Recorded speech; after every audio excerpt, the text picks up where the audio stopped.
Hello and welcome back. I just took a shower, so hopefully that's going to wake me up a little bit. After all, it is spring break. I have so much time. I might as well just stay up forever. I'm sorry, dude. I didn't mean to hit you. So we got to find those missing gems. And ooh boy, I don't really have a good idea of where to find them. Dude, okay. The camera really should move up when that platform goes up.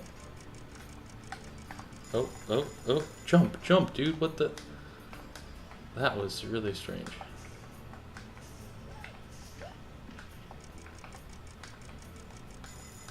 Okay. So we went over there though. Oh yeah, I was gonna go see Jacques. Yeah, okay. Alright, so I have a topic. I wanted to talk about software life cycles. And a little bit about sort of an intellectual property.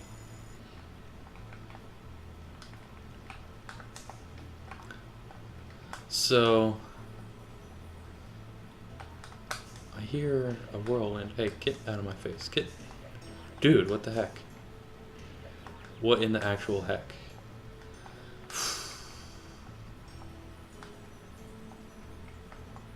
It must be on the other side, right? Okay, I'm just gonna... If I save here, will I respawn here? I'm gonna do that. So...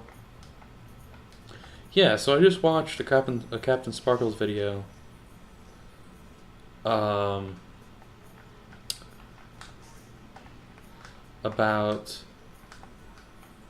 He was showcasing a sort of Minecraft engine made in Unreal 4, which is a game engine that is sort of just very high fidelity compared to the bog standard. Oh, that was strange. The standard Minecraft engine. And I started just thinking up, just asking myself some strange questions. Like, well, here's someone who made in a sense, like arguably, maybe to some people, a better product, but he's releasing it for free. Oh, dude, where actually are those gems? There's no additional place to fly to in this little area, so I'm gonna look elsewhere.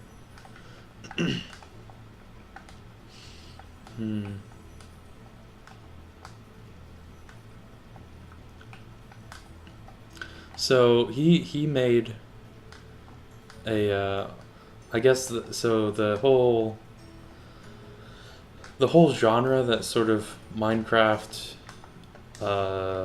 started or popularized with the world made of cubes, and it's all like destructible.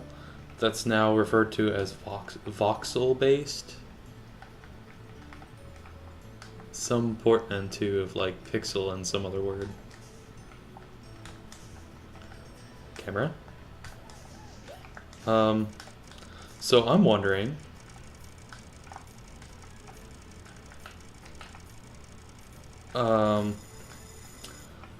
what the creators of Minecraft would think about this, and I'm wondering how... I guess I'm gonna have to go back over there. I'm wondering how this would turn out as like a legal intellectual property dispute.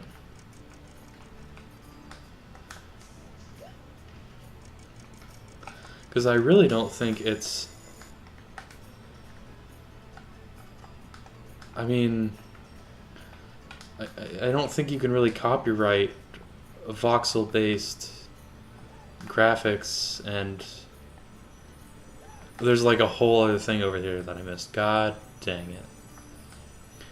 You can't really copyright what Minecraft is to some extent, because it's too generic, especially at this point when there's so many other Minecraft voxel-based clones out there. Yeah, so here's this guy who released the thing for free, and it kind of makes me like Minecraft less, because they're charging for the same thing. Is that it? Is that everything? Sweet. Oh, that... I can just get back this way, right? Yeah, I can. Okay. Yeah, so Minecraft is charging a lot, but for what? Like, they're... So if someone... Let's move away from that specific example. And let's just say someone made a freeware version that was better than a paid version of some IP, some idea that you can essentially, you can go right from playing one game to another, because the freeware version will say is very similar gameplay, appeals to very much the same people, but it's just like better, like objectively better, it's improved.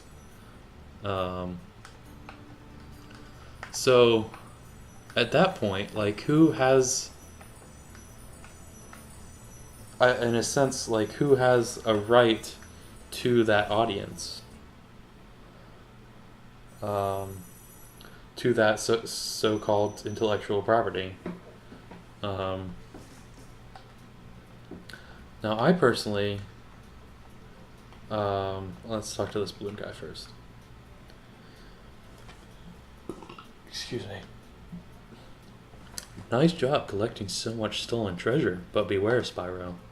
Gnasty's world is not the most friendly place you will find. Go to Gnasty's world. Sweet, so this is essentially the last level. Or world, not level, there's multiple levels in this world. So I personally, in a previous video I talked about how I feel that ideas are cheap. So in a sense, I don't think that coming up with the idea for, well, it's really impossible to say that with any truth that you've came up with an idea first, because we don't really have any way to know how many other people have thought of something, right? So for that reason, I don't like the idea that whoever thinks of it first, whoever copyrights it or popularizes it first, has some sort of right to it. I don't, in some cases, or in most cases, I don't believe in that.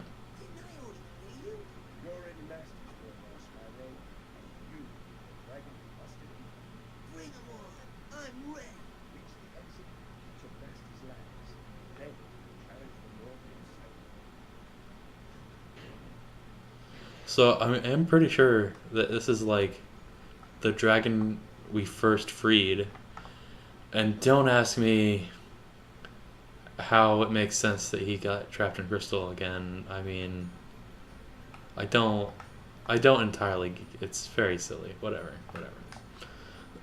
So here we are. Here's our first Gnasty level. Gnasty.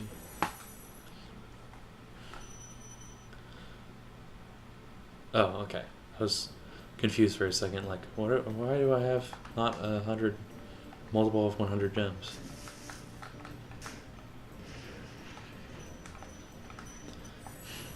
So yeah, I think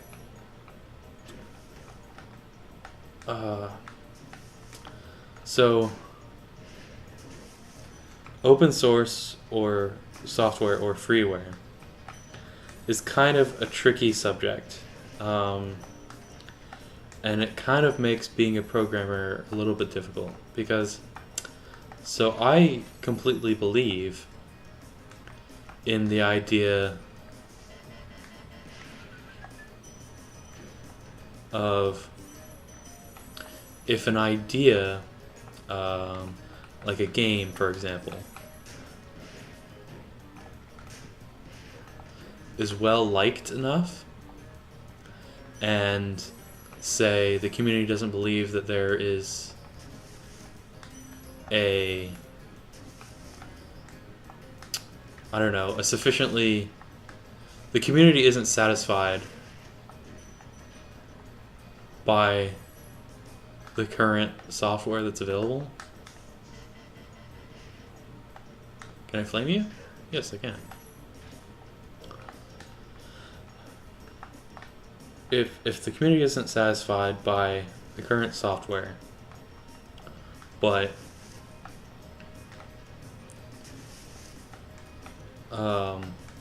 and they go ahead and I won't not exactly, they don't fund per se, but they put in the work to make a better version of that software.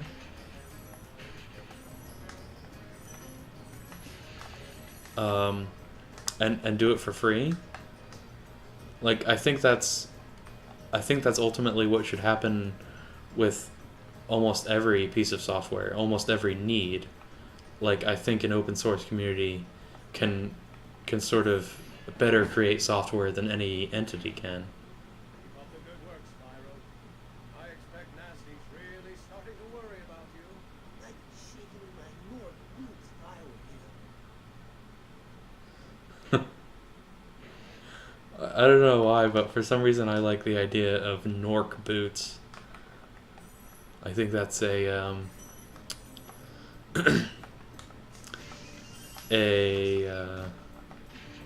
an opportunity that they missed out on. They should have made a line of Gnorc boots or something.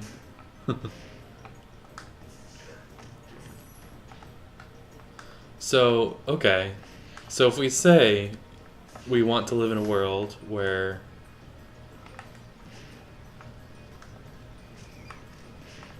oh, this is tricky. Ow.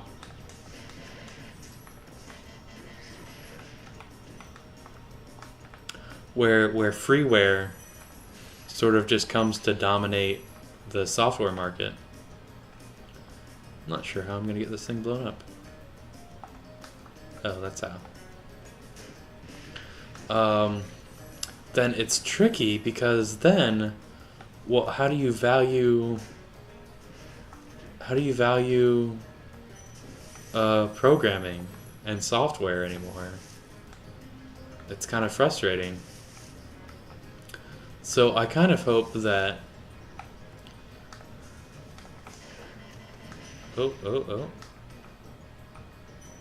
that these freeware open source software communities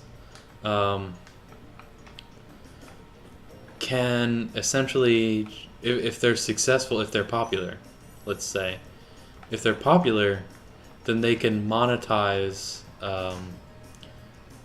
their communities. I think that's really the best way we can hope for. And so you have, I guess, donation supported or ad supported or some sort of related project or product supported software. Like, I suppose if this new Minecraft, this open source Minecraft becomes the most popular, then hopefully they can monetize, like, I don't know, t-shirts or something.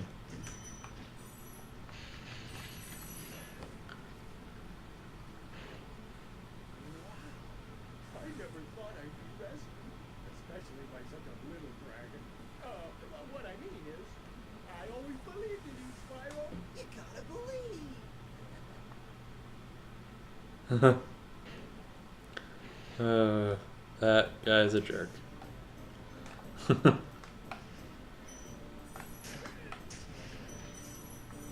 And I think that you gotta believe is a reference to something. I mean, obviously. The way he said it, it just sounds like it. So yeah, it kind of sucks. And so you gotta think, like, so if we want to live in a world where open source software is dominant, then these companies that have that are maintaining and sort of own the supposedly inferior software, they have a vested interest in preventing the popularization of the superior product. I guess we can just fly over here. Which really sucks, because like if I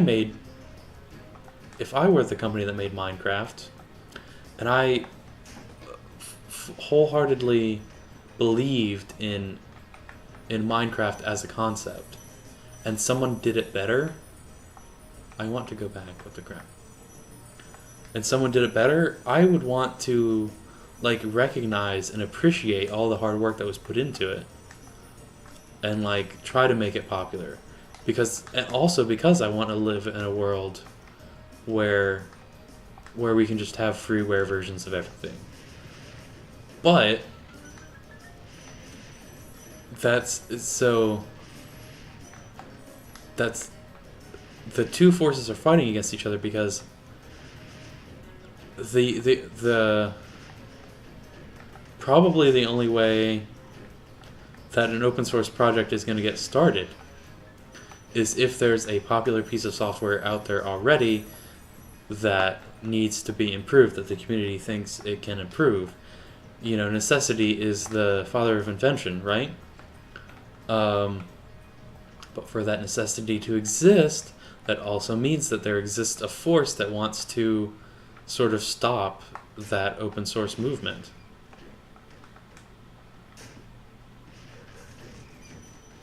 Which just sucks a whole lot. So what typically happens is the community just has to wait, or probably the community that started it initially just sort of disperses, and then a new community comes around. Wait until the original piece of software, that entity, has sort of died out, their influence has died out, so that they actually have the freedom to pursue their project without interference from the supposed original IP owners.